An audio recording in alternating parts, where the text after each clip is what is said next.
요즘 우리는 깊은 뜻 묵상집을 함께 온 교인이 묵상을 하면서 잠언의 말씀을 보고 있습니다. 지난 한 주간 동안에 이 잠언의 말씀 가운데 우리 일상생활에 있어서 우리가 감당해야 하는 언어 생활, 말에 대한 가르침이 참 많이 나왔습니다. 그래서 그 말씀을 좀 더 잘 정리해서 우리가 어떻게 언어 생활을 그리스도인으로서 해나가야 할 것인가 하는 것을 생각해 보려고 합니다. 그런데 그런 마음을 가지고 설교를 준비하다 보니까 이게 우리의 언어 생활에 관한 말씀이 아니라 교회의 회복에 관한 말씀임을 알게 되었습니다. 굉장히 두렵고 떨리는 마음으로 이 말씀을 간직하고 또 준비하고 여러분들에게 전하는데, 오늘 그래서 가능하면은 저의 말을 많이 줄이고 성경 말씀을 많이 여러분들에게 같이 이렇게 보도록 하겠습니다. 함께. 그래서 성경 말씀을 이렇게 많이 보면서 주님이 우리에게 뭐라고 말씀하시는가 하는 것에 대한 관심을 우리 좀 깊게 가지려고 하는데, 혹 성경 말씀을 이렇게 많이 보게 되면은 조금 딱딱할 수가 있는데, 여러분 굉장히 소중한 얘기입니다. 조금 힘드시더라도 집중해서 말씀을 쫓아오시면 좋을 것 같습니다. 하나님이 이스라엘 백성에게 십계명을 주셨습니다. 이 십계명은 이스라엘 백성들이 이 땅을 사는 동안 하나님의 백성으로서 감당해야 하는 생활의 지침입니다. 매우 중요하죠. 그래서 이스라엘 백성들은 이 십계명을 지키기 위해서 목숨을 겁니다. 좀 넓게 해석하면 이것은 오늘날 그리스도인들이 지켜야 하는 계명이기도 하죠. 그래서 우리도 소중히 생각하면서 이 십계명을 우리 마음에 간직하고 또 십계명을 지키려고 애를 씁니다. 그 내용을 보면은 1계명에서 4계명까지는 하나님과의 관계를 얘기해 주고 있고, 5계명에서 10계명까지 6가지는 우리 인간들의 일상생활에 대한 계명을 얘기해 주고 있습니다. 그런데 이 6가지 중에 9번째 나오는 제 9계명이 언어 생활에 대한 계명입니다. 그러니까 얼마나 이 말이 중요한가, 말이 중요하기 때문에 10계명 중에 한 항목에, 그리고 인간관계 중에 인간관계를 설명하는 6개 항목 중에 하나를 할애해서 말하는 것을 하나님께서 우리에게 당부를 하십니다. 그것이 출애굽기 20장 16절이 제 9계명의 말씀인데, 내 이웃에 대하여 거짓 증거하지 말라, 그렇게 아주 짧은 문장으로 이스라엘 백성들에게 명령을 해주고 있습니다. 그런데 이것은 그냥 거짓말을 하지 말라라고 우리가 이해를 하는데, 이 단어를 가만히 들여다보면은 이것이 일상 용어가 아니고 법정 용어입니다. 그러니까 법률 용어라고 하는 거죠. 증언, 거짓 증거하지 말아라. 이건 법정에서 재판을 할 때 증인이 하는 말의 표현입니다. 옛날 이스라엘의 그 상황을 보면은 마을이나 회당 앞에 사람들이 모여서 제사장이나 리더들이 주관하는 가운데 이제 잘못한 사람을 가운데 세워놓고 재판을 합니다. 그런데 옛날의 재판은 지금과도 같이 경찰이 범인을 잡고 피의자를 이제 피해자의 말을 듣고 피의자를 조사하고 또 이렇게 과학 수사도 하고 DNA도 조사하고 지문도 조사하고 해서 증거물을 확보하는 게 아니라, 옛날에 재판이라고 하는 것이 증인의 증언이 전부였습니다. 그러니까 증인의 증언을 통해서 절대적인 그 재판의 영향을 받게 되는 것이죠. 그건 우리도 마찬가지고 모든 그 인간들의 그 삶이 예전에는 마찬가지였죠. 그래서 증인의 증언에 따라서 사람이 죽기도 하고 살기도 하고 하는 그런 일들이 일어나게 되는 겁니다. 말이 지금하고 사뭇 다른 것이죠. 굉장히 중요합니다. 그래서 성경에서는 이 언어, 법정에서의 언어가 너무 절대적이기 때문에, 그 힘이 너무 절대적이기 때문에 성경에서 이 증인을 설명을 할 때 뭐라고 설명을 하냐면은 생명의 구원자 혹은 사람을 죽이는 무기, 이렇게 표현을 합니다. 잠언 14장 25절을 보겠습니다. 진실한 증인은 사람의 생명을 구원하여도 거짓말을 뱉는 사람은 속이느니라. 그러니까 진실한 증인이 사람의 생명을 구한다. 말 한마디로 사람을 살린다고 하는 거죠. 반면에 잠언 25장 18절을 보면은 자기의 이웃을 쳐서 거짓 증거하는 사람은 방망이요 칼이요 그리고 뾰족한 화살이니라. 뭡니까? 사람을 죽이는 무기라고 하는 겁니다. 사람을 죽이는 거예요. 오늘 본문 말씀 잠언 26장 18절에도 횃불을 던지며 화살을 쏘아서라고 하는 표현이 있습니다. 그러니까 이 거짓된 말은 횃불, 불을 지르는, 집을 다 불살라버리는 횃불과도 같고, 그리고 사람을 쏴서 죽이는 화살과도 같다라고 하는 그러한 무서운 표현을 하고 있는 것이죠. 이게 증인의 실체라고 하는 겁니다. 즉 다시 말하면 증인의 말이 그렇다는 것이겠죠. 실례로 열왕기상 21장에 보면은 나봇의 포도원 이야기가 나옵니다.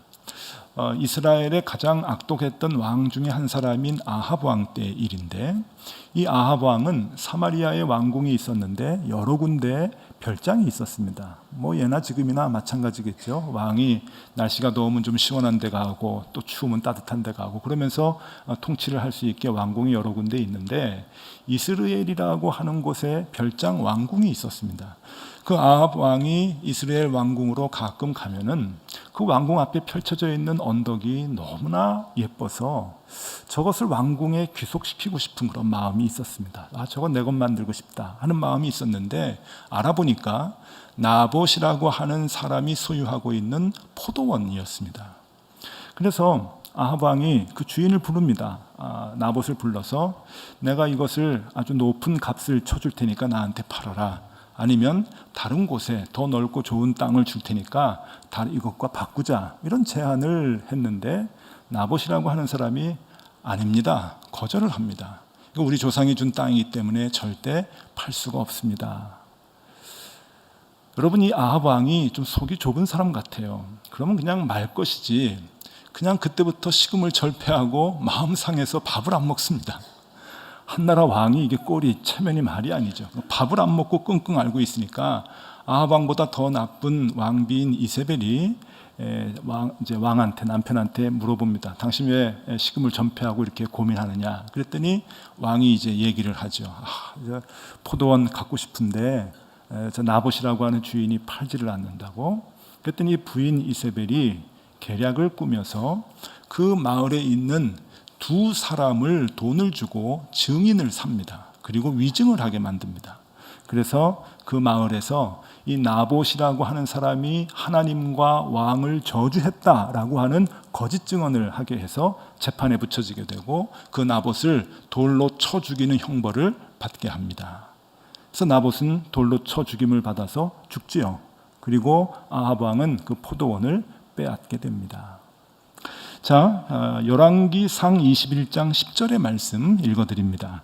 불량자 두 사람을 그의 앞에 마주 앉히고 그에게 대하여 증거하기를 내가 하나님과 왕을 저주하였다 하게 하고 곧 그를 끌고 나가서 돌로 쳐 죽이라 하였더라. 나봇의 포도원 이야기는 돈으로 산 증인 두 사람이 위증을 한 데서 나타나는 엄청난 결과를 얘기해 줍니다. 무섭죠?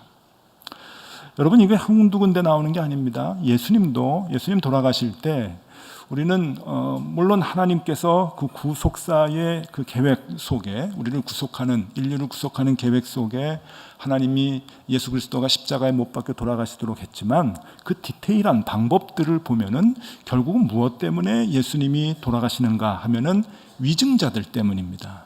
대제사장이 돈으로 산 증인들이 위증을 하게끔 만들죠. 그래서 그 위증하는 사람들에 의해서, 위증에 의해서 예수님은 신성모독죄라고 하는 죄목에 걸려서 십자가에 못 박혀 죽게 됩니다.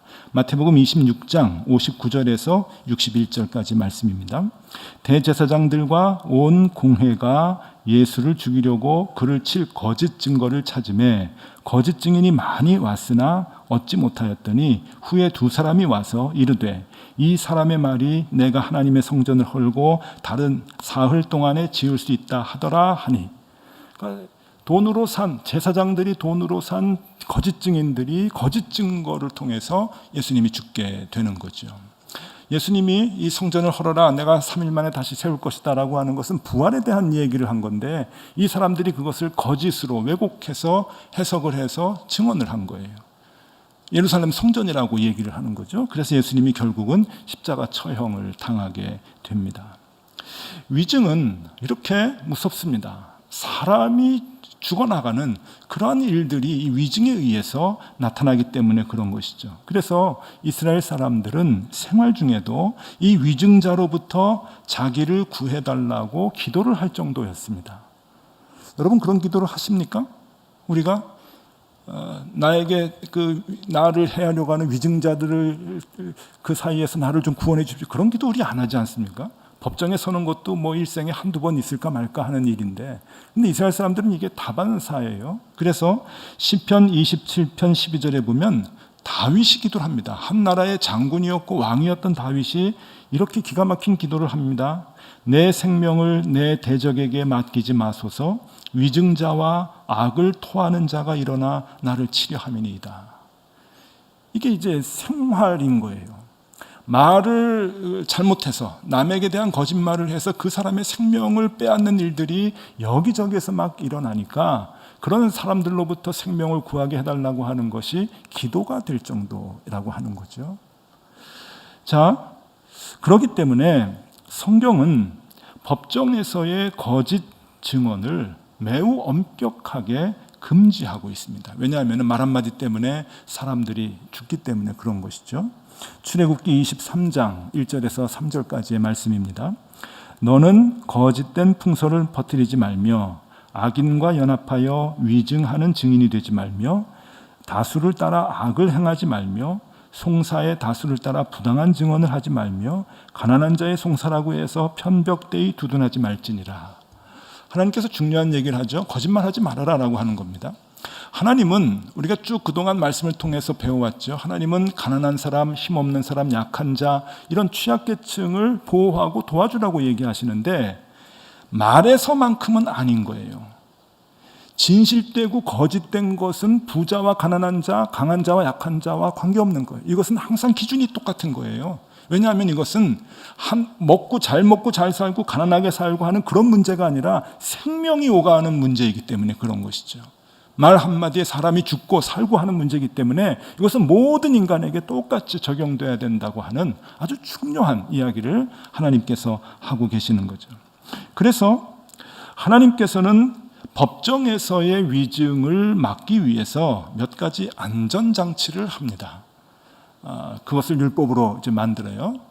가능하면은 안전하게, 가능하면 제대로 재판을 하기 위해서 그런 거죠. 그 몇 가지 안전장치 중에 하나는 이것입니다. 증인을 한 사람으로 세우는 것이 아니라 최소한 2명 이상으로 세우라 그래요. 2명 혹은 3명을 세우라고 합니다. 신명기 19장 15절 말씀입니다. 사람의 모든 악에 관하여 또한 모든 죄에 관하여는 한 증인으로만 정할 것이 아니요 2 증인의 입으로나 또는 3 증인의 입으로 그 사건을 확정할 것이라. 그렇게 나와요. 그러니까 이게 안전장치 중에 하나죠. 근데 여러분 아까도 봤죠? 나봇의 포도원 이렇게 얘기해 놓으면은 규정에 있으면 2사람을 사는 거예요. 또 대제사장들은 많은 사람을 샀죠. 여러 증인이 나왔는데 입이 안 맞아가지고 처음에 실패했다가 나중에 2 증인이 입 맞추고 나와가지고 이제 예수님이 돌아가시게 됐죠. 그러니까 법은 이렇게 정해놔도 안전장치가 있어도 또 더 많은 사람을 매수하면 되는 거예요.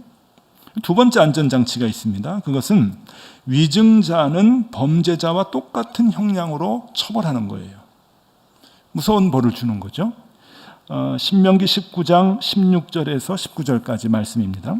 만일 위증하는 자가 있어 어떤 사람이 악을 행하였다고 말하면 그 논쟁하는 쌍방이 같이 하나님 앞에 나아가 그 당시의 제사장과 재판장 앞에 설 것이요 재판장은 자세히 조사하여 그 증인이 거짓 증거하여 그 형제를 거짓으로 모함한 것이 판명되면 19절이 중요합니다. 그가 그의 형제에게 행하려고 꾀한 그대로 그에게 행하여 너희 중에서 악을 제하라. 그러니까 거짓말하면 안 된다. 거짓말한 거 들통나면 네가 하려고 했던 그 형벌 그대로 너도 받을 것이야.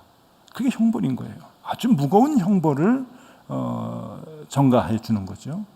그러니까 거짓말하지 말아라. 근데 여러분 그래도 위증이 나오는 거예요. 그래서 이 위증을 막기 위한 안전장치 중에 최고의 압권이 하나 있습니다. 이게 뭔가 하면은요, 이건 굉장히 독특한 건데 여러분 들으시면 좀 놀라실 거예요. 위증한 사람, 위증이 아니라 증언을 한 사람의 증언에 의해서 한 사람이 사형 선고를 받게 되면 이스라엘 사람들의 사형이 뭡니까? 돌로 쳐 죽이는 거죠.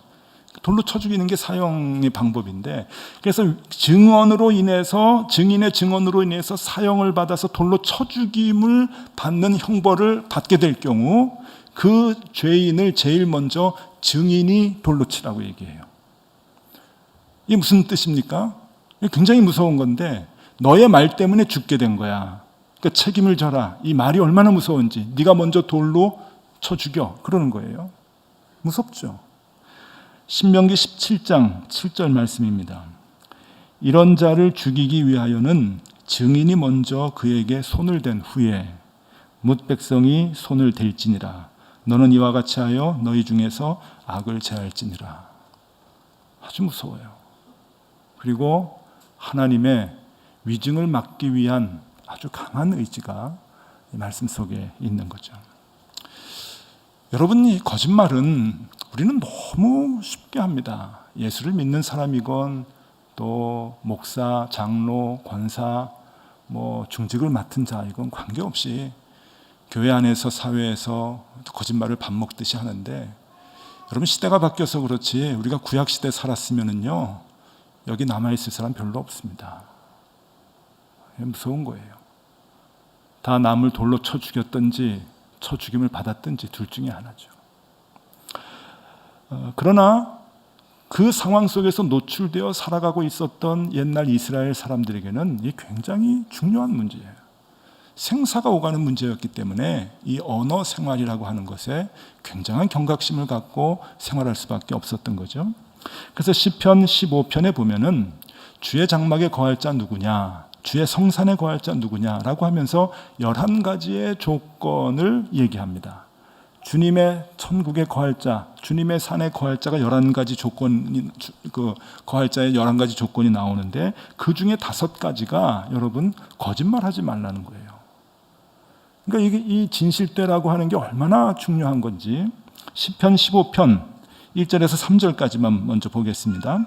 여호와여, 주의 장막에 머무를 자 누구오며 주의 성산에 사는 자 누구오니이까? 정직하게 행하며 공의를 실천하며 그의 마음에 진실을 말하며 그의 혀로 남을 허물하지 아니하며 그의 이웃에게 악을 행하지 아니하며 그의 이웃을 비방하지 아니하며, 이렇게 나와요. 5절에 보면은 뇌물을 받고 무고한 자를 해하지 아니하며, 그렇게 나오죠. 여러분, 그냥 예수 믿는다고 교회 다닌다고 복 받는 게 아닙니다. 우리가 주님의 성산에 거하고 주님의 장막에 거하기 위해서는 엄청난 생활 속에 노력이 필요한 거예요. 자, 잠언 6장에 보면은요, 여호와께서 미워하는 악행이 7가지가 나옵니다. 여호와께서 미워하시는, 하나님이 미워하시는 악한 행동 7가지가 나오는데 그 중에 3가지가 거짓말이에요. 잠언 6장 16절에서 19절 말씀입니다. 여호와께서 미워하시는 것 곧 그의 마음에 싫어하시는 것이 67가지니 6, 7가지라고 하는 거죠. 곧 교만한 눈과 거짓된 혀와 무죄한 자의 피를 흘리는 손과 악한 계교를 꾀하는 마음과 빨리 악으로 달려가는 발과 거짓을 말하는 망령된 증인과 및 형제 사이를 이간하는 자이니라. 거짓말이 계속 반복해서 나옵니다. 여기에서 우리는 한 가지 생각해 볼 게 있어요. 그것은 왜 하나님이 제9계명을 얘기할 때 그냥 거짓말하지 말아라 라고 얘기하시면 좋을 것을 굳이 내 이웃에 대하여 거짓 증거하지 말라라고 하는 법정 용어를 썼을까? 여러분, 이것은 재판을 할 때 다 증인으로 불려가면은 거짓말하지 말고 진실되게 증언하라라고 하는 얘기가 아닙니다. 여러분, 이스라엘 사람들이 법정, 이게 재판하는 일에 노출되고 살았다고 해도 뭐 매일같이 증인이 돼서 나가겠습니까? 재판이 매일 일어나겠습니까? 또 우리에게 적용해 봅시다. 우리가 법정에 증인으로 나가는 게 일생 몇 번이 되겠습니까? 저는 50이 넘도록 아직 한 번도 증인으로 나가본 적이 없어요. 대부분이 다 그러실 거예요. 이건 일상이 아니에요. 일상이 아닌데 왜 하나님은 9계명에서 법정 용어를 쓰셨을까? 법률 용어를 쓰셨을까? 그것은 우리가 재판에 나가서 증인으로 불려 나갔을 때 진실을 얘기하라라고 하는 것이 아니라 우리가 일상생활 속에서 살아가는 모든 장소, 우리가 말을 하면서 살아가는 모든 장소, 모든 곳이 법정과 같은 마음을 갖고 살아가라라고 하는 의미인 거예요.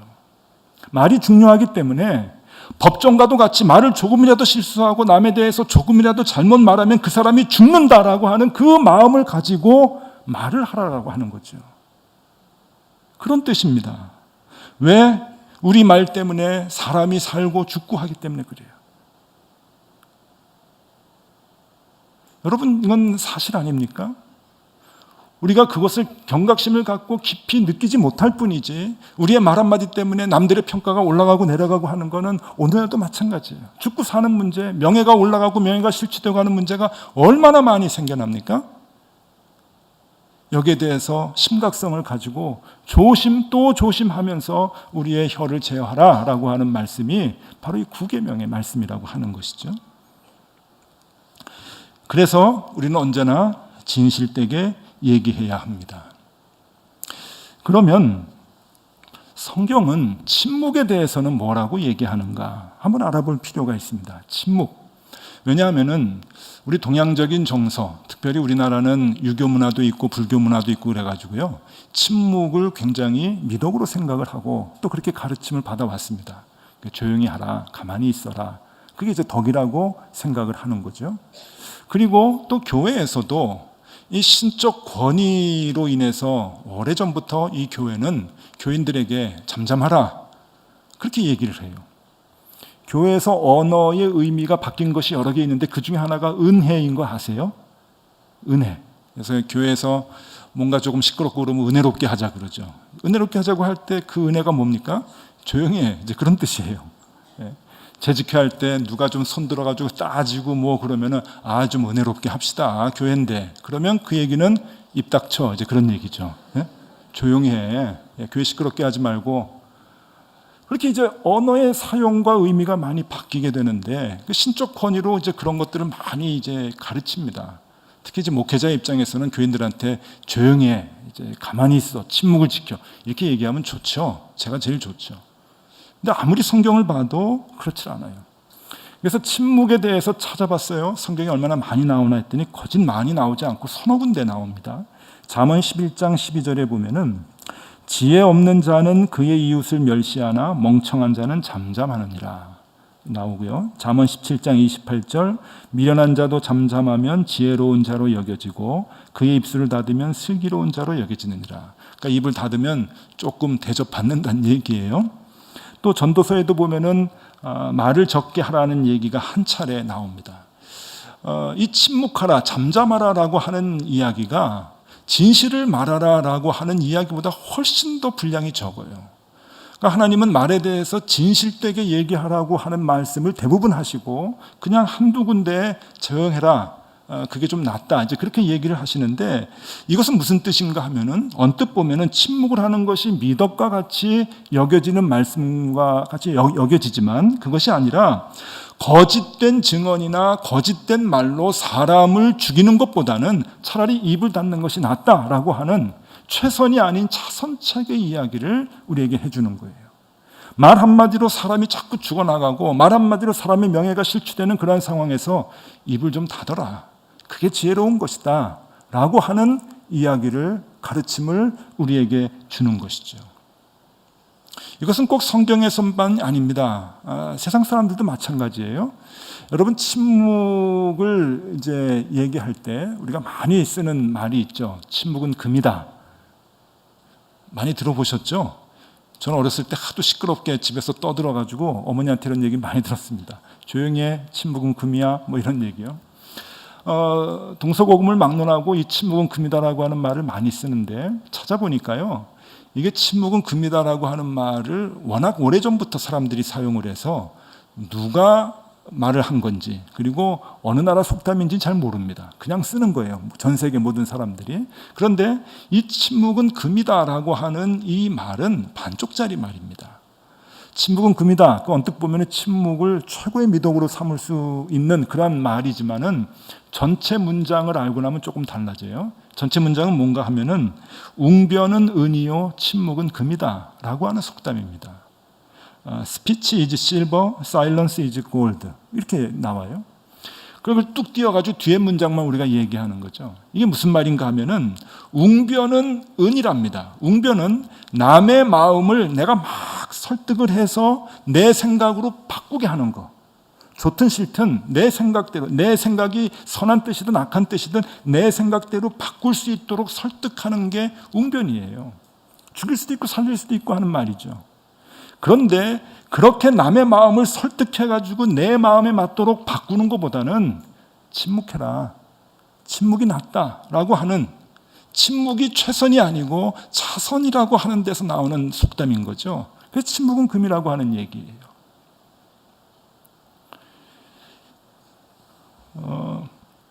18세기에 조세프라고 하는 신부님이 침묵의 기술이라고 하는 언어학 책을 쓰셨습니다. 이 언어학의 고전인데 18세기에 나왔는데도 지금 언어학을 하려면 이 책을 이제 봐야 되는 거예요. 한국말로도 이제 번역이 돼서 나온 책인데 이 침묵의 기술이라고 하는 책을 보면은 침묵의 가치를 재발견하고 그리고 실생활에 있어서 이 침묵을 언어로 사용할 수 있는 이제 그러한 그 방법들을 이제 얘기해 주는데 여기에 보면은 14가지 침묵의 원칙을 얘기해 줍니다. 그러니까 책 전체가 14가지를 이렇게 쭉 얘기해 주는 거예요. 침묵의 원칙. 언어로서의 그 침묵의 원칙인데 중요한 것부터 중요하지 않은 것까지 이렇게 14개 쭉 쓰는데 첫 번째가 제일 중요한 거겠죠. 첫 번째 뭐라고 써주고 있냐면은 침묵보다 더 나은 말이 있을 때만 입을 열어라. 그런 말이 있어요. 의미가 있죠. 침묵하는 것보다 더 나은 말이 있을 때는 입을 열어라. 그리고는 침묵해라 하는 거예요. 그러니까 무슨 얘기입니까? 이것도 마찬가지예요. 침묵이 최선이 아니라는 거예요. 침묵은 차선입니다. 최선은 진실을 얘기하는 거예요. 그 다음은 거짓을 얘기하면 안 된다는 거죠. 거짓을 얘기하면 사람이 죽으니까 그 다음엔 차라리 침묵을 해라 라고 하는 겁니다. 그러니 성경에서 제일 중요하게 얘기하는 것은 진실이에요. 제가 젊었을 때 참 그 귀하게 읽었던 책이 있습니다. 그 당시에 그 연세대학교 문과대 교수님이셨던 이규호 교수님이 쓴 말의 힘이라고 하는 책이에요. 그 책에 보면은 이분은 이제 언어 철학을 전공하신 교수님이시죠. 나중에 이제 문교부 장관도 하고 이제 그 정계에도 이제 오래 계셨었는데 이 이규호 교수님이 이 언어에 대한 전문가시거든요. 대한민국에서. 그래서 지금도 언어학 하는 사람은 이 책을 이제 꼭 보죠. 근데 그 언어에 대한 말의 변질이라고 하는 챕터가 있습니다. 그 말의 힘이라고 하는 책에 보면은 말의 변질이라고 하는 그 챕터가 있는데 이 말의 변질이 4가지로 나타난답니다. 그 말의 변질이 뭐로 되냐면은 짓거리는 거. 이게 말이 변질된 거래요. 그 다음에 큰 소리 치는 거. 갑자기 집안에 누가 좀 생각나시죠? 집에서 큰 소리 치는 가족이 있으면 주로 아빠들이 많이 그럴 텐데 아이들도 그러고 이게 말이 변질이 된 거죠. 그 다음에 세 번째는 빈말이랍니다. 생명이 없는, 영혼이 없는 말이죠. 이게 말이 변질된 거고, 그리고 하나가 침묵이랍니다. 아주 구체적으로 얘기하죠. 침묵은 언어가 변질된 거랍니다. 그러니까 이 침묵을 좋게 얘기하는 게 아니죠. 침묵은 미덕이 아닙니다. 침묵이 금이 아니에요. 그래서 여러분, 우리가 제일 소중하게 생각할 것은 침묵이 아니고 신실한 거예요. 진실을 얘기하는 거. 여러분, 우리 기독교인들이 뒷담화 하면 됩니까? 안 됩니까? 한번 얘기해 보세요. 하면 됩니까? 안 됩니까? 좀 질문이 좀 더 정확해야죠. 뒷담화를 안 하면서 살 수가 있습니까? 그렇게 좋은 걸 어떻게 안 해요? 오늘 성경 본문에 잠언 26장 22절에 이렇게 나와요. 남의 말 하기를 좋아하는 자의 말은 별식과 같아서. 집밥이 아니고 별식입니다. 맛있어요. 그래서 이 뒷담화를 하면은 스트레스가 확 풀리죠. 그런데 여러분, 제가 오늘 말씀드릴게요. 뒷담화 하는 거 죄가 아닙니다. 하세요. 너무 이상합니까? 이런 얘기 목사가 하니까요. 제가 책임질게요. 뒷담화는 죄가 아닙니다. 뒷담화는 죄가 아닌데 뭐가 죄냐면은 거짓을 얘기하는 게 죄인 거예요. 여러분, 뒷담화 많이 하세요. 일본 사람들은, 제가 일본에 오래 살아보니까 일본 사람들은 회식할 때도 화장실 가고 싶어도 못 가요. 그 사람만 빠지면 그 사람 얘기를 막 이제 하는 거예요. 또 오면 안 하고, 또 딴 사람이 가면 또 그 사람 얘기하고. 그래서 일본에서는 회식 끝날 때까지 화장실에 안 가는 게 이제 회식 문화인데, 한국도 좀 그런 것 같아요. 없으면은 뒷담화하고 그러는데, 여러분 뒷담화 하셔도 괜찮습니다. 교회에서 제일 재밌는 뒷담화가 뭡니까? 담임 목사 얘기하는 거예요. 맞죠? 제 얘기 많이 하세요. 여러분들 스트레스 많이 푸세요. 그런데 한 가지, 뒷담화가 죄가 아니고 거짓을 얘기하는 게 죄인 거예요. 그러니까 그 사람이 없을 때 그 사람에 대해서 얘기를 할 때 진실된 얘기들을 하면은 좋은 겁니다. 우리가 진실된 얘기를 하지 않고 거짓된 얘기를 하니까 사람을 자꾸 죽이는 거죠. 그래서 오늘의 말씀을 정리를 이제 하면은, 하나님께서 우리에게 그리스도인들의 언어 생활로 두 가지를 부탁을 하십니다. 첫 번째는 침묵하지 말고 진실을 말하라고 얘기합니다. 지금까지 교회에서 침묵이 미덕이라고 혹시 배워오셨다면 바꾸십시오. 침묵이 미덕이 아닙니다. 진실을 말하는 거예요. 진실된 말을 하는 것이 우리의 책무입니다. 의무입니다. 여러분, 빌라도가 예수님의 죄를 발견하지 못했다고 고백을 합니다. 그죠? 그리고 대야에다가 손을 닦고 나는 손을 띄겠다 그래요. 예수님에게서 죄를 발견하지 못했어요. 그런데 중요한 거는 빌라도가 예수님의 죄를 발견하지 못한 것을 말로 선언하지 못했어요. 그리고 그냥 자기는 가버렸어요. 그래서 예수님은 십자가에 못 박혀 돌아가셨거든요.